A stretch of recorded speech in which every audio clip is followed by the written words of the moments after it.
For example A, it asks, is 15 prime or composite? So to figure this out with arrays, what we need to do is we need to have 15 tiles.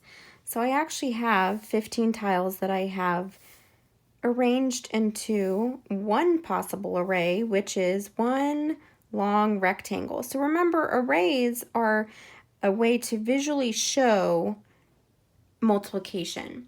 So when we have one row with 15 tiles in it, we know that that is 15 because 1 times 15 is 15. So we're going to put our one row, because we have one entire row, with 15 in the row.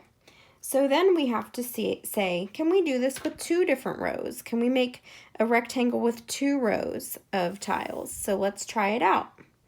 So I take these tiles and I place them into as close to a rectangle as I can to see if it makes a rectangle. And we can see that it does not make a rectangle because there's this one little extra one up here. So we know that 2 is not a factor. So instead of writing 2 here and crossing it out, we're just going to leave it alone and then move on to the next number, which is 3. So we've already done 1, and we knew that was a factor. We've done 2, we know it's not a factor because it's not making a rectangle, so now we go on to 3.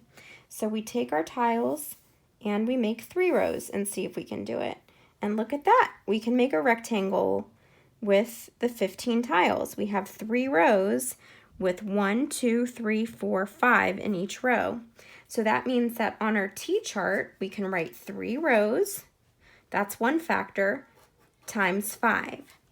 Now, for the sake of figuring out if this is prime or composite, we're done. We don't need to keep going to see if we can find any more factors because we already have 1, 2, 3, 4 factors. And we know that the definition of a composite number is 3 or more factors or more than 2 factors. And this definitely has more than 2 factors.